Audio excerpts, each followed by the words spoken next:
नमस्कार, मैं सत्येंद्र कुमार और आज बात करेंगे युवा नेता कन्हैया कुमार की। कन्हैया कुमार बिहार के रहने वाले हैं और वो जेएनयू के छात्र रह चुके हैं और उनके जब वहाँ के प्रेसिडेंट थे जेएनयू के, उस समय काफ़ी विवादों में आए थे। उनको लेकर कई बातें सामने आई थी, लेकिन आज तक उन बातों का क्या हुआ कोई पता नहीं। बहुत सारे उन पर आरोप लगे कि देशद्रोही का या जो सरकार का मानना था कि जो देश के जो कुछ शक्तियां हैं उसके साथ ये मिलकर देश के टुकड़े करने की बात कहते हैं। नारे लगाया जाता है इनके अध्यक्षता में कॉलेज में। उस समय इन्होंने कहा था कि नारा कोई भी लगाए तो इसमें प्रेसिडेंट जिम्मेवार कैसे हो सकता, जबकि इनका कोई वीडियो भी नहीं मिला था। लेकिन बीजेपी तो बीजेपी है, उसने काफ़ी आरोप पुरजोर तरीके से लगाया, इनको जेल भी रहना पड़ा। उस समय एक सायला रशीद नाम की लड़की भी हुआ करती थी इनके साथ। खैर वो अब बीजेपी के साथ चली गई हैं और इनको आज भी प्रधानमंत्री रैलियों में टुकड़े टुकड़े गैंग का इशारों इशारों में कहीं देते हैं और कांग्रेस पर आरोप लगाया जाता है कि वो टुकड़े टुकड़े गैंग की रहनुमाई करती है या सरदार। तो ये तो बहुत सारे इनके जो कन्हैया कुमार से संबंधित बातें हैं, पर्सनल बातें हैं, राजनीतिक करियर की बातें हैं। लेकिन हम संक्षिप्त में सिर्फ आज इतना ही बताना चाहेंगे आपको कि पिछले चुनाव में ये बेगूसराय से चुनाव लड़े थे। हालांकि वहाँ पर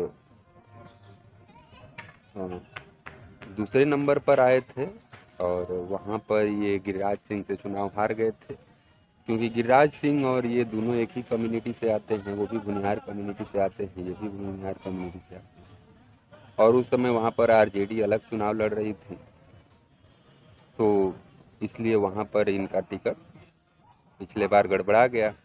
फिर इन्होंने कांग्रेस ज्वाइन किया और जितने भी राहुल गांधी के न्याय यात्रा थे, भारत जोड़ो यात्रा थे, उसमें सब में ये शामिल रहे और पुरजोर तरीका से जो आज की ज़रूरतें हैं लोगों की, महंगाई हो, बेरोजगारी हो, शिक्षा हो, चिकित्सा हो, हर बात पर ये मुखर रूप से बोलते हैं। और फिर इनको इस बार कांग्रेस ने खास करके राहुल गांधी के आग्रह पर इनको दिल्ली के उत्तर पूर्वी सीट से इन्हें लोकसभा का उम्मीदवार बनाया गया। दिल्ली में कुल 7 लोकसभा सीट है, जिसमें 4 पर आम आदमी पार्टी लड़ रही है और 3 पर कांग्रेस लड़ रही है। तो कांग्रेस ने बीते दिनों इनका नाम का घोषणा कर दिया है और तब से वहाँ पर लोगों के बीच काफ़ी ये चर्चा का विषय बना हुआ है कि मनोज तिवारी वहाँ पर 10 सालों से चुनाव जीतते आ रहे हैं, यानी 2 बार से वहाँ के वो सांसद हैं। और सबसे ज़्यादा इफेक्ट है दिल्ली की जो उत्तर पूर्वी सीट है, वहाँ पर खास करके यूपी बिहार पूर्वांचल के लोग काफ़ी वहाँ पर, और उनकी आबादी 30% से अधिक है। तो वो जो है वो निर्णायक वोट के तौर पर माने जाते हैं और जिसका लाभ 2 बार से बीजेपी सांसद मनोज तिवारी ले रहे हैं। अब तो वो वहाँ पर एक और बिहार के नव युवा और तेज तरार और काफ़ी अपनी बातों को साफ सुथरी बिना लाग लपेट के कहने वाले कन्हैया कुमार वहाँ पर प्रतिनिधित्व करेंगे। तो वहाँ के लोगों का ये मानना है कि चाहे वहाँ पर झुग्गी झोपड़ी का मामला हो या जो बस्तियाँ हैं वहाँ पर सही ढंग से काम नहीं हो पा रही है, क्योंकि केजरीवाल की तो सरकार है और केजरीवाल बात करते हैं वहाँ पर कि हमने मोहल्ला क्लिनिक खोला है, लोगों के बच्चों को पढ़ने के लिए स्कूल खोले हैं, कॉलेज खोले हैं, ये तो बातें हैं, लेकिन फिर भी बोल रहे हैं वहाँ के लोग कि उस तरह का विकास नहीं हुआ, खास करके बिहार के लोगों को जिस तरह से होना चाहिए, जबकि उनका 10 साल से यानी कि 2 बार से प्रतिनिधित्व मनोज तिवारी कर रहे हैं और वो भी बिहार से।